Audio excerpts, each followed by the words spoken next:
वो खुद ही अपनी पार्टी के लोग ही एक दूसरे को मारते। कांग्रेस किसी रेस में रह ही नहीं गई। देखिए, मैंने बहुत पहले भी एक बात बोली है, मैं कांग्रेस में रहा हूं। कांग्रेस एक ऐसी पार्टी है जिसको बाहर के किसी दुश्मन से खतरा नहीं है। वो खुद ही अपनी पार्टी के लोग ही एक दूसरे को मारते। और जो हालात आज कांग्रेस के पंजाब में बने हैं, तो मैं समझता हूं भी कांग्रेस किसी रेस में रह ही नहीं गई। किसी वक्त पंजाब में आज से साल पहले ये लग रहा था भी कांग्रेस एक अच्छा कंपटीशन देके एक सरकार बनाने की स्थिति में है।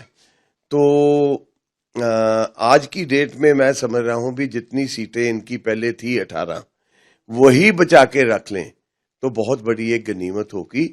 क्योंकि एक तरफ आप देख रहे हैं भी सारी सीनियर लीडरशिप करीब कोई 80-85 लोग बड़े लीडर जो हैं वो एंटी राजा वड़िंग के। भूपेश बघेल जी आए, वो हालात ठीक तो क्या करके जाने थे, पंजाब में ऐसे हालात करके भी कांग्रेस वालों को ये बोल दिया भी ये तो अब बन गया है तो इसको कोई उतार नहीं सकता। तो क्या विकल्प रह गया कांग्रेस के पास? तो इसके ऊपर मैं समझता हूं भी कांग्रेस एक दुविधा में पड़ी हुई है। कांग्रेस के जितने भी लोग हैं वो यही बोल रहे हैं भी हमें कॉम्प्रोमाइज लीडर नहीं चाहिए। भी जो आदमी सरकार के साथ कॉम्प्रोमाइज करके बैठा है वो हमें पार्टी को क्या सेध देगा, पार्टी को कैसे आगे बढ़ाएगा। तो ये एक बहुत बड़ी चीज है। ये ऑपोजिशन वाले नहीं कह रहे, ये खुद कांग्रेस के लोग ही लीडर जो है ना वही कह रहे हैं अभी राजा वड़िंग जो है ये कॉम्प्रोमाइज करके बैठा हुआ है भगवंत मान के साथ। राजा वड़िंग बार बार इस चीज को लेकर कह रहे हैं कि सभी नेता आपको एक मंच पर बहुत जल्दी देखने को मिलेंगे। वहीं दूसरी ओर जो है एक बगावत के साफ जो है वो नजर आए, जितने देर का 6-7 दिन का दौरा जो है बघेल साहब का रहा, उसके बाद फिर वो दिल्ली चले गए हैं। देखिए, राजा वड़िंग जो मर्जी कहता रहे भी सारे लोग सारे लीडर एक ही स्टेज पे दिखेंगे, वो तो नजर आ ही गई जब सब लोगों ने राणा गुरजीत सिंह के घर पे एक मीटिंग की। और मीटिंग में सभी पंजाब के जो वरिष्ठ नेता थे उन्होंने तो क्लियर कर दिया भी जी हमें राजा वड़िंग की कोई भी आ जाए तो हम उसके ऊपर हमें कोई आपत्ति नहीं।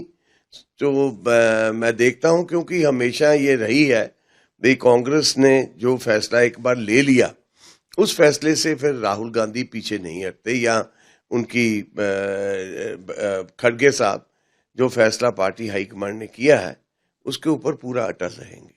सर, कल राजा वड़िंग द्वारा ये बात बोली गई है कि जिस प्रकार से बीजेपी ने भी लगातार कटाक्ष किए थे ये गुटबाजी को लेकर, उन्होंने कहा कि बीजेपी और आम आदमी पार्टी में जितने भी नेता गए हैं वो सभी कांग्रेस से ही गए हैं, इनके पास खुद के नेता तो है ही नहीं।